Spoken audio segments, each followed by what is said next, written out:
This is Tom DeNucci. He is from Cranston, Rhode Island, still lives over there, so a fellow Italian Rhode Islander. We're thankful for that. And Tom, thanks so much for coming on as a movie director and producer. We appreciate your time. Yeah, I appreciate that. And as two Italian guys talking to each other, are you sure this isn't a wiretap? There's no federal investigation here. This is on the level? Like Plunder Dome, back with Ciancio Okay. in power, right? Look, I don't want to incriminate you or me, to be honest, but we'll continue. All right, we'll kick it around here. So, Tom, can you tell the viewers a little bit about you before we go into movies in general? Sure. I'm a filmmaker from Rhode Island. I love all kind of different movies. I've made all kind of different movies. I've made horror films. I've made family films. I've made comedies. And I've just made a crime drama, which I'm most excited about, called Vault, which you can see now on Amazon Prime, and it's out there on a lot of other platforms. It stars Don Johnson and Chaz Palminteri and Theo Rossi and Clive Standen and Samira Wiley. It's a great cast. I'm really excited about that film. Right. But yeah, I'm just your friendly neighborhood filmmaker. My parents saw that in East Providence 10, but now that went down apparently. East Providence 10, the movie theater, but yeah, they loved it too. Yeah, it's funny. My movie played. It's weird, man. My movie played in that theater and it went out of business. I don't know if there's any correlation to that, but I don't know. Well, my parents loved it, so we'll get into that a little bit more. So, Tom, can you keep talking about this? What made you start making movies? Was this something as a little kid that you always wanted to do? Or did you just figure that out when you were growing up in high school, going into college? When did you start making movies? It's kind of a funny story, man. I always had kind of an attraction towards the camera, and my dad always had a video camera. My dad was one of those gadget guys, He always had like the new camera, everything, from the clunker that would go on your shoulder all the way down to, he had like one of the first cameras that had a little mini DV tape and it was digital, and he was just really into that stuff. So I kind of got into it, and I would always kind of borrow his camera and mess around with it.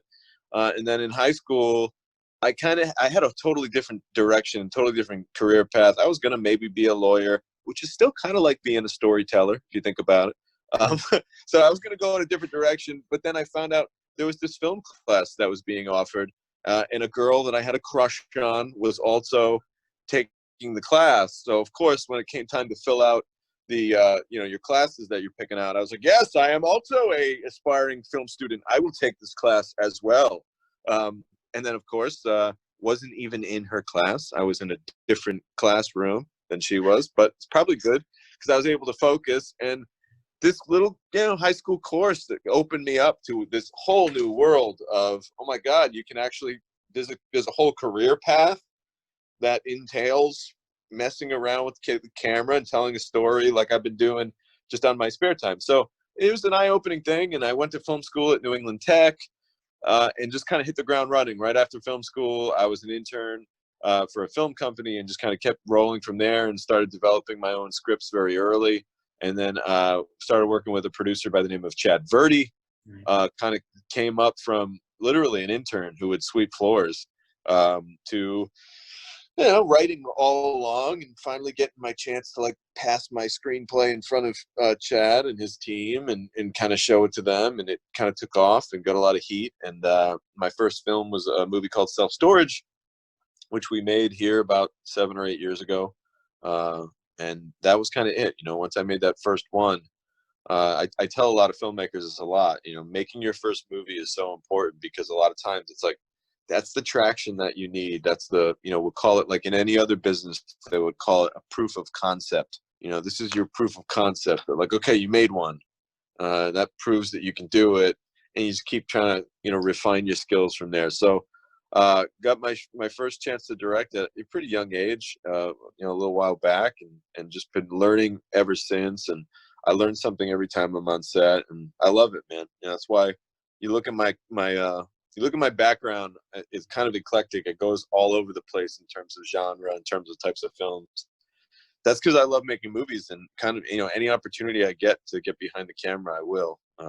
So my that's thing it, is, man. oh, sorry to interrupt you. No, Tom, No, my thing it's is, good. my thing is you've been in a lot of great films, and you know, whether you were a director or producer, Bleed for This with Vinny Paz, The Vault, obviously you just spoke about that a little bit. You even involved with The Sure. Irishman that's on Netflix, and also The Man with the Red Bandana. That's just to name a few. How do you know when that a movie's right for you, that you say, hey, you know, give you the script, or you're talking to the director, or whoever it may be, the producer too, and you say, hey, I need to be in this movie. This movie's right for me. Let's do this. That's a good question, man, because, you know, it's funny because in the beginning of my career, I would have shot a movie about a blade of grass if you gave me the opportunity. You could say, like, listen, we got this great project. It's about a blade of grass, and just tell us a story about this blade of grass. And I would have been damn happy to make a movie about that blade of grass. But as your career progresses, you get more opportunities and you get more chances. So you eventually realize that, like, oh, there's a lot of other movies out there. So you do eventually have to pick and choose and say, like, what am I going to focus my time on? Because we only have so many hours in the day, right? So basically, for me, it's this kind of feeling that you just get right away, whether it's from a pitch or from something that you read.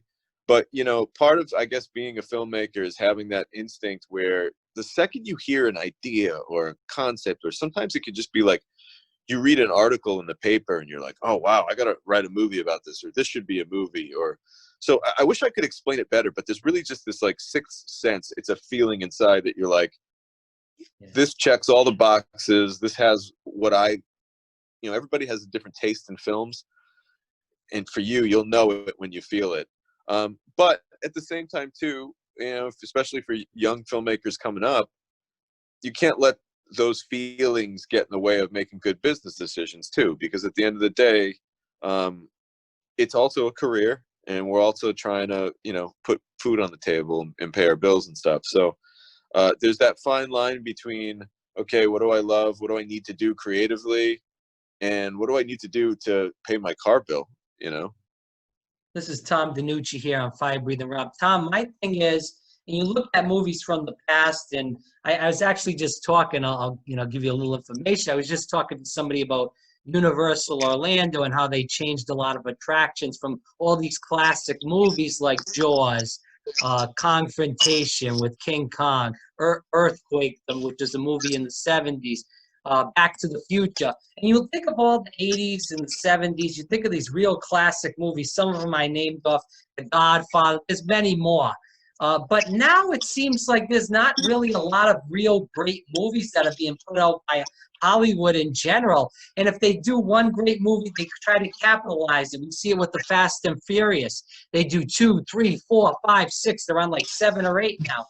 So with that said, do you feel like movies have kind of went down as, you know, time ticks on from those classic movies that I spoke about to now?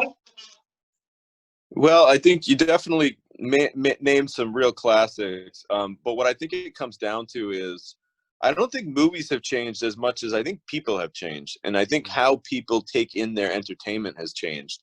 You know, 10, 15, 20, 30 years ago, when the movies that you were talking about came out, a movie would come out and it would be this spectacle, and it would spend a lot of time in the theater. And then remember, between the theater, and I'm old enough to remember this, between the theatrical run and then the home movie run, when it would come out on VHS, you'd be talking years, sometimes like a year or two sometimes for it to come out. And it would be met with all this great anticipation. And I think that anticipation made the film even better in a way. It made the movie feel like something bigger that we had to wait for, like Christmas. And I think now viewers are so used to getting it right fucking now. I'm sorry, can we swear? I don't know if No, you're good. You're good. We do breathe fire sometimes.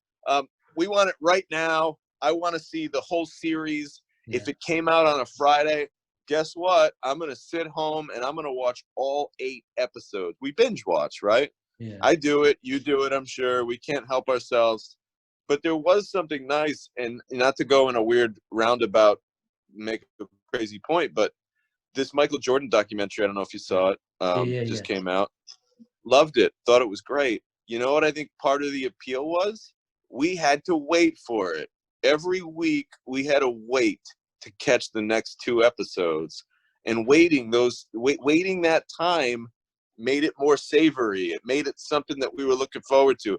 If you could have just watched all 10 episodes right in a row, I probably would have watched them, you know, maybe 4 at a time, 3 or 4 at a time. Right. But waiting for it made it feel like something so much bigger. So that's something that I think we've went away from, and I think that you're going to see it come back a little bit. I can already see, you know, forgive me if I'm messing it up, but I know Disney recently did some kind of promotion where they had a movie come out for, you know, you could only check it out for like a limited time, and then they pulled it. So there, I think you're going to see some strategies like that to build anticipation. Because although binge watching is great, and, you know, damn it, we have the technology, we deserve to watch whatever we want, whenever we want.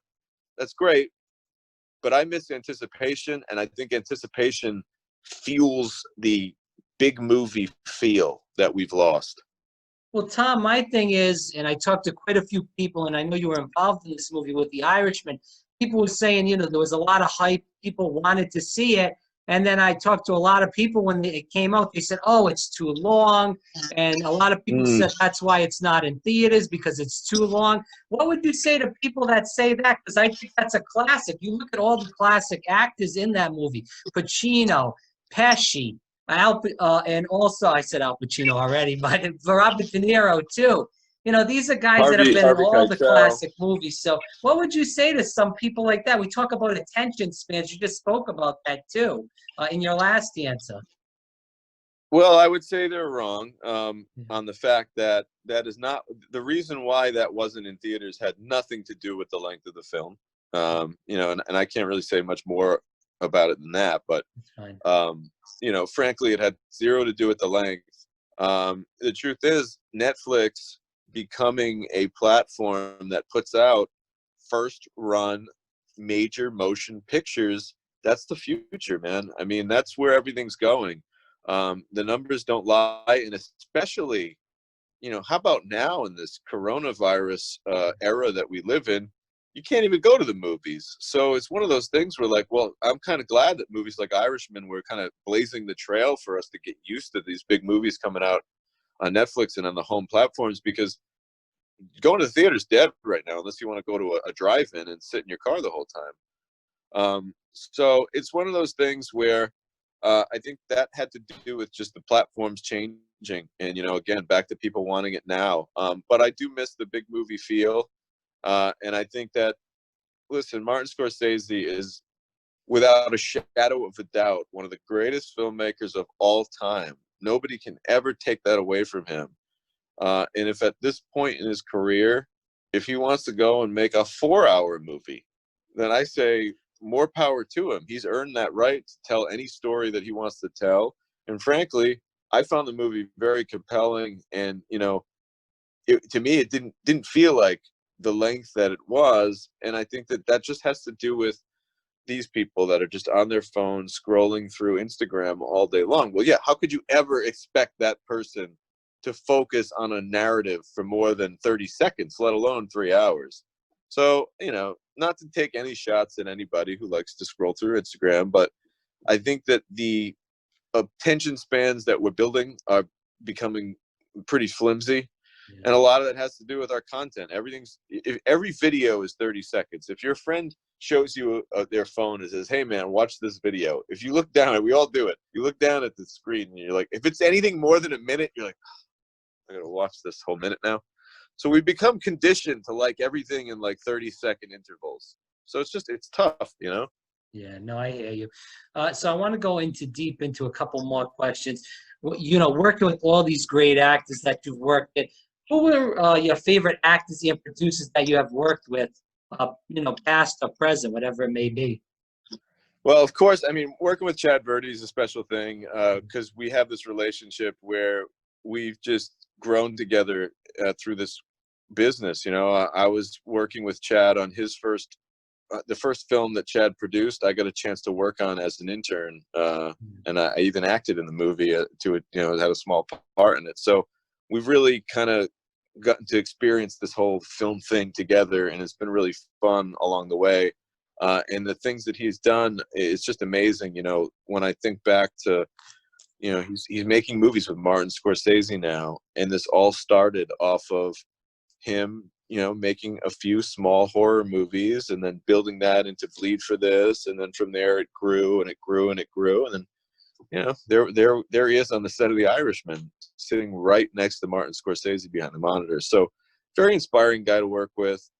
He's a definitely one of my favorite producers to work with, because when we're working together, he knows that, okay, he knows what I'm really good at, and he knows what he's really good at, and he's great at kind of, you know, giving me the creative freedom that I need, and then at the same time shepherding the project with his business savvy to making sure that, you know, it gets to where it needs to go. As far as actors go, man, I gotta say, I'd say William Forsythe's probably one of my favorite actors. He's a guy that I've worked with many times. Again, back to that first movie that Chad produced, he was an actor in it. It was a movie called Incubus. It was a horror movie. And we met each other on that set and kind of just hit it off. I mean, you know, I'm an old soul. He's about 30 years my senior. He could definitely be my dad, but for whatever reason, we hit it off like we're buddies. And ever since that movie, we kind of always became friends, always stayed in touch, and then really hit it off on the movie Vault. You know, that's when we got to work together for the first time where I actually directed him in a film.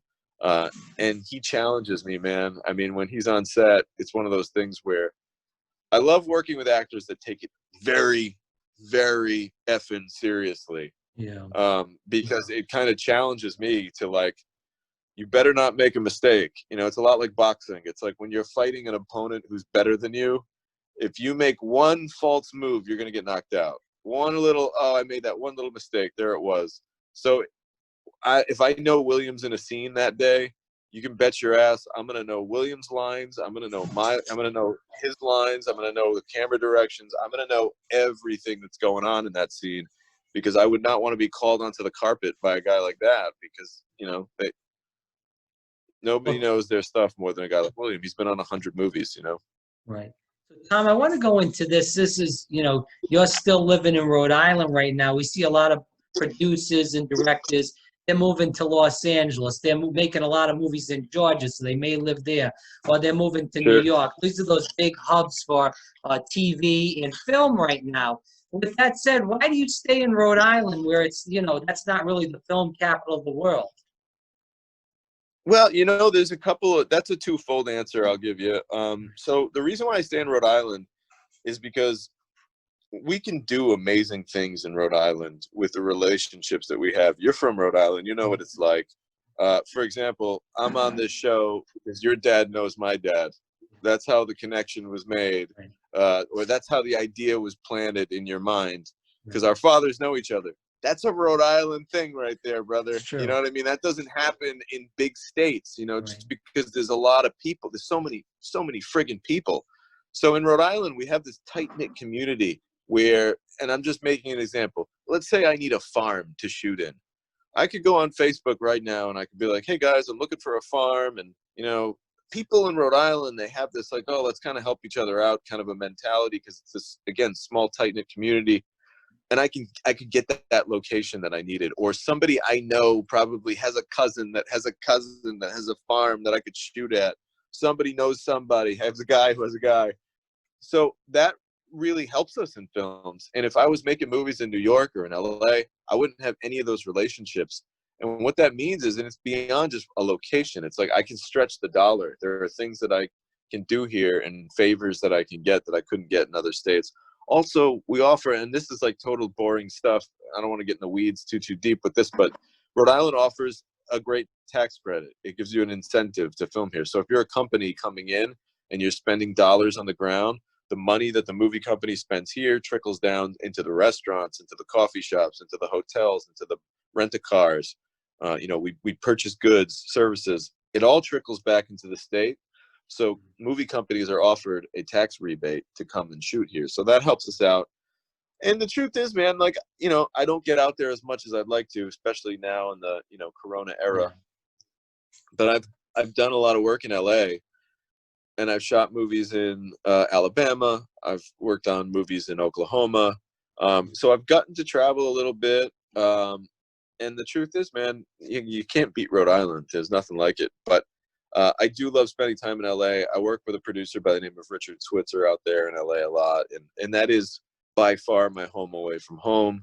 And as much as I love Rhode Island, being a kid from Rhode Island, going out to LA and making movies, there's a special energy out there. There's a vibe. You know, the people in LA probably don't feel it as much, but when you're out of town and you're showing up and you know that like you're going to work on a movie, it's a cool feeling. It almost feels like you're getting called up to the big leagues in a way. So I love shooting in LA, but you can't beat Rhode Island, man. Tom, I want to kind of go into that same question that you just answered, but a little bit different. We see a lot of directors, you know, Verdi Productions, Folly Brothers did a few movies over here with the Dumb and Dumber, stuff like that. We've seen a lot of TV shows, Brotherhood on Showtime just a few years back. Outside Providence, I think, did something in the early 2000s. But why do you feel like a lot of these companies, a lot of these producers, directors don't film as much in Rhode Island as, you know, other places? Especially with, as you said, the tax credit. I feel like Georgia's a huge hotbed now. That's what I've heard now for you know, TV and movies. So why do you feel like that's the case? I think everyone's kind of on their own separate path, and you know, it's hard to answer that one in one. You know, I don't think there's a magic answer. I think it has to do with a lot of different things. You know, a lot of the guys that you mentioned have had pretty great success, and I think that, you know, like I said before, as much as we're all wanting to stay true to our homes, there is something special about making a movie in, quote, Hollywood, you know, and being out in LA. And I guess it comes down to proximity. You know, there's nothing like being able to, you hear this phrase all the time, take a meeting. That's a very common phrase. You can take a meeting. Can you take a meeting? Would you take a meeting with so-and-so? And you can't take a meeting if you're not out there. You know what I mean? Like, we could do this, we could Zoom, but it's not like, you know, there's an old phrase that's like the majority of the business is done at the bar. And, you know, that's not necessarily an alcoholic thing. I'm sure you could use that phrase for the majority of business is done at the coffee shop or at the bakery. But the point is, there's nothing like sitting down, rubbing shoulders with someone. Of course, 6 feet away. We don't rub actual shoulders anymore in this era. but there's nothing like being in the room with someone. And I think that when you get to a certain level in the business, you want to have the flexibility to be able to, like, if name that A-list actor, if Denzel Washington called you tomorrow and said, hey, I like this kid's work, I'd like to meet him for a coffee over on Sunset or wherever, you can't do it because you're not there. But if you're in LA, you suddenly these things can happen. So I think that's why you see a lot of people go out there. What is your favorite film that you directed or was involved in? For me, it's a movie called Almost Mercy, which Almost Mercy was the one that everything started to click for me, in the sense where I had made 2 movies before that, a movie called Self Storage and a movie called Army of the Damned. And as much as I love those movies and they're near and dear to my heart, they were very much learning experiences. And I took quite a few lumps on those movies. And if you watch them back now, there's some painful moments. But the truth is, I was honing my craft. You know, you hear a lot of these cliche phrases like, you got to be willing to fall flat on your face, and you got to be willing to fail. And damn, I certainly was willing to do that. And it shows in a lot of the work, because I was just so excited to make a movie that I rushed out there and I made a couple of movies, and I did the best I could, but I was learning along the way. And then finally on Almost Mercy, a couple of the, you know, we talked about boxing, not to use a cliche, but it's like a couple of the punches that I took right in the face on my first 2 movies, I had learned to duck by then. And I had learned to, you know, move my head a little bit. And suddenly I wasn't getting punched as much.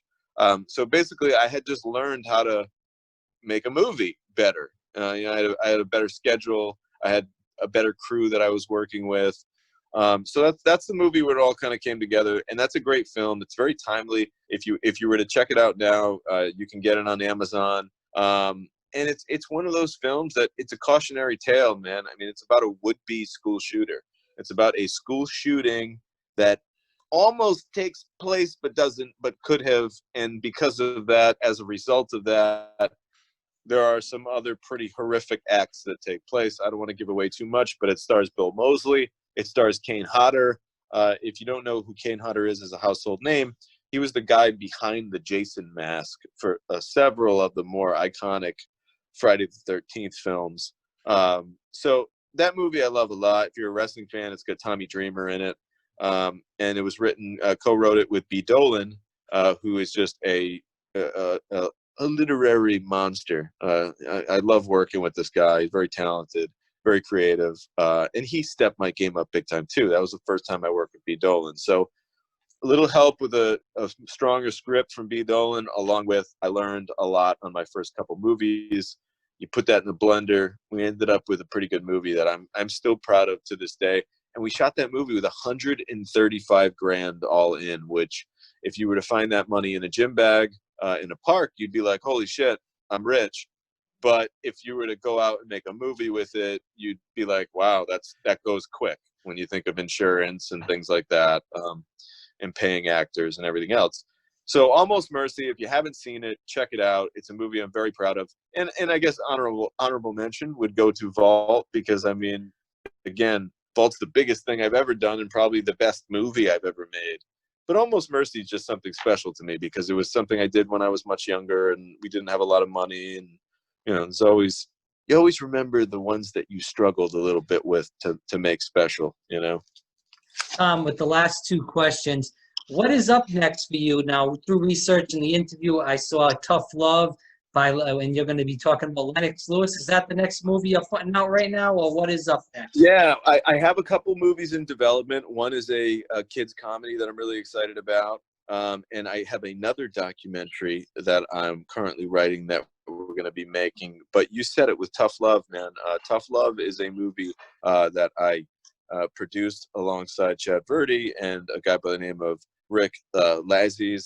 And basically, it's a film about Lennox Lewis, who is one of these guys who is probably one of the most dominating boxers of his time. He's an undisputed heavyweight champion. He beat all the greats. You know, he beat Lennox Lewis. I mean, he is Lennox Lewis. He beat himself. No, he beat Mike Tyson. He beat Evander Holyfield. It's a who's who of like kind of greats of boxing from the 90s and early 2000s that he beat. But you don't hear about him a lot, and a lot of that has to do with the fact that he's such a great guy. He has all of his faculties about him. He never cheated on his wife, never beat his wife or anything like that. You know, he's just a great person. So this movie's kind of about like shining a light on someone who worked really hard to achieve greatness and stays true to his values and you know, doesn't go sideways. When we hear boxing, we often hear about like, you know, the tragic story of the guy who had it all and threw it all away. Well, this is kind of a rarity where this is the story of the guy who started with very little and worked hard to achieve greatness and realized how hard it was to get there and was able to hold on to it. Right.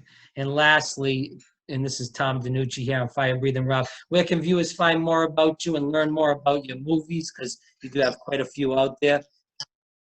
Thank you, man. Yeah, you know, I'm a big social media guy. For me, it's kind of funny because as a person, I don't like to get out much. I don't leave my house very much, but I'm always out there on social media. You'll see me walking around Facebook. You'll see me popping through Instagram.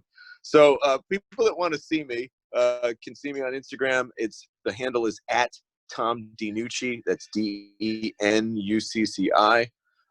And then on Twitter, I'm at Tom DeNucci as well. I'm always tweeting some little nonsensical crap out there. And then if you're a Facebook person, you can find me. I have a writer-director page. So if you go to your search bar and you type in Tom DeNucci, writer-director, it'll show up. I post every day.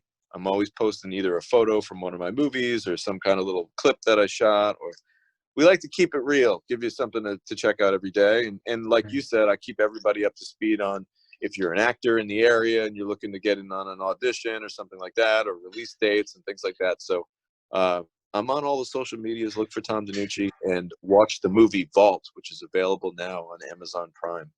All right. Tom DeNucci, thanks so much for your time. Greatly appreciate it. Thank you, brother. We'll see you Right, soon. Hey, can you